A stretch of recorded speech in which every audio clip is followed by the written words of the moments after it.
What is up, my Squirtlites? It is I, your king, welcoming you back to more Let's Play Shadow of the Colossus. In the last episode, we defeated Dirge, the sand serpent, the sand snake, whatever you want to call him. He's a snake that is in the sand, and we killed him.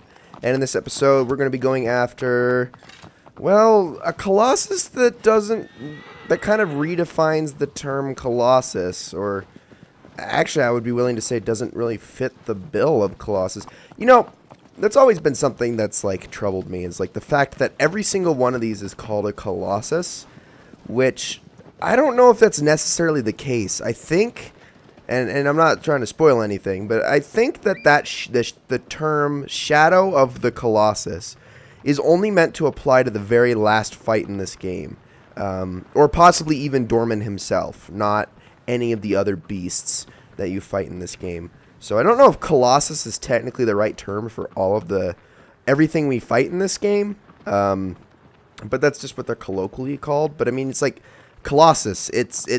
You know, the root of that is the word colossal, which means huge things, and not every single one of these is huge. I mean, not all of them anyway. I mean, Avion was still pretty big, and that was probably the smallest one. I mean, Kuramori was sort of small. I wouldn't really say that was colossal. I mean, I guess for a lizard it was colossal, but you know what? Let's just get there. So we need to head out here in the desert. This one is actually on the right side of the bridge, but only barely. But you just need to keep going through the sand, and you'll eventually get to where you need to go.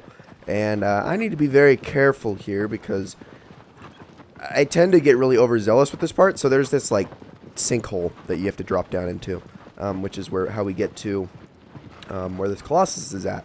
And there's a lake at the bottom. Now, the speedrunner in me wants to just leap in there and jump into the lake, but in this version, they changed the perimeters and the depths of the lake so that it's not that, like, the lake is not hugged up against the cliffside, so it's very easy to not jump far enough and kill yourself on the jump, because you will not survive the jump down in there. So I have to position this very correctly.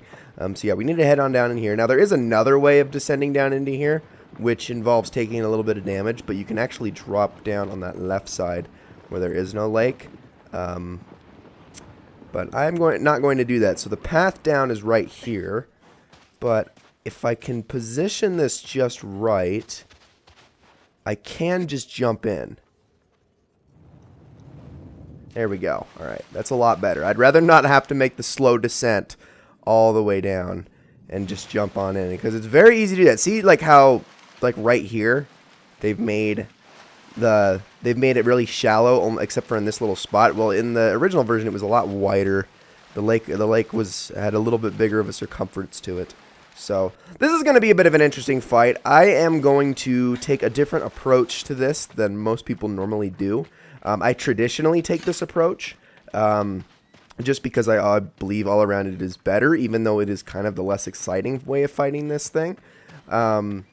It's infinitely easier, I can promise you that. So if you are ever struggling with Colossus number 11, pay heed to what I am about to do, because I am not going to be taking any risks in this fight, just because it's not, I mean, I don't know, it's not necessary. This is such an easy fight as it is. It's like, well, I mean, I don't know. Some people struggle with this fight, and I will explain why once we jump on into it. So I'm going to hop up here. And there we go. Perfect. So, speaking of that, just before we jump on into the fight, I've always wondered about, like, these ruins and all this architecture and stuff like that that's throughout the Forbidden Lands. Like, who lived here in the past? Is my question. I mean, my assumption, based on theory and conjecture, is that it was actually Wander's people that lived here many, many, many generations ago. And the reason this land is forbidden is because, well, that's actually spoilers for the end of the game. But there's a good reason this place is forbidden and you're not allowed to go back. But this was once their home. That's my theory.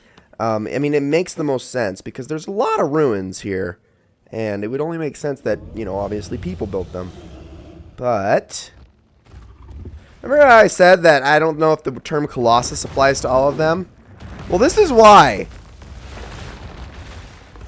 Guys, meet Celosia, the Flame Guardian. Yeah, not very big, but that doesn't mean she's a pushover. Not at all. Celosia is kind of mean, and I'm going to play chicken with her for a little bit while I talk to you guys about this.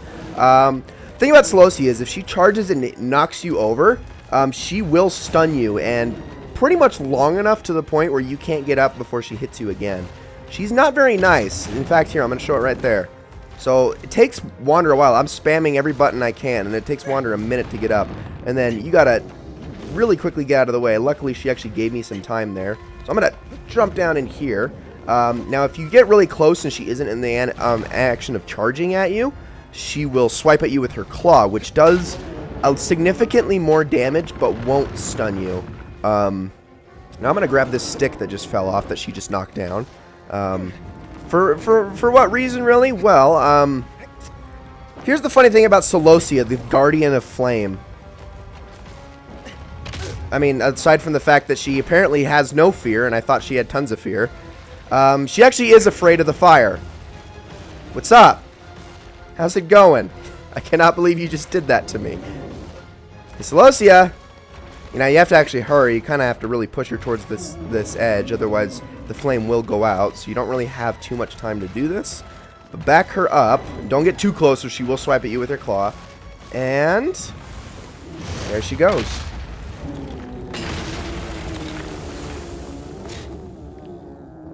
Oh, you silly.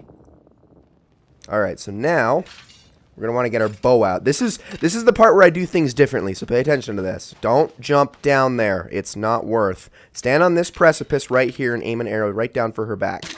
There we go. Now stay up here. Don't go down there. And you're just going to want to take your position up on one of these altars again. You can jump down there and try to get back on her back, but the problem is if you fall off, there's no way to jump back on her back down there. Like, you're completely out of luck if you fall off down there. So I would just play it safe. Stay up here. Wait for her to come to you. She will. In time. I've got the camera locked on her right now. Here she comes. And from here, we have plenty of locations we can get up on her back now. So what you're going to want to do is kind of lure her in for a charge. And as soon as she does that, stab.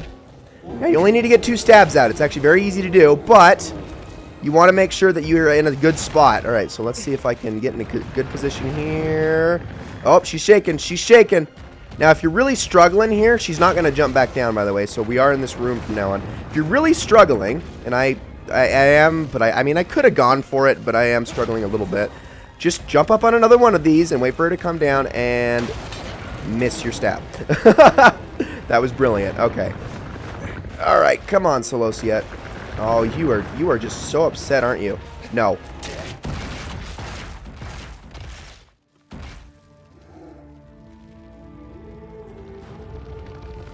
Wander, don't get... Oh, that's gotta suck. Okay, I'm good. He's fine. Okay, we gotta go. We gotta go. Maybe we can jump out of the temple in time. No, that's not happening. Ladies and gentlemen, that is going to be it for this episode of Let's Play Shadow of the Colossus. I hope you all enjoyed it very, very much, and I will see you all in the next one.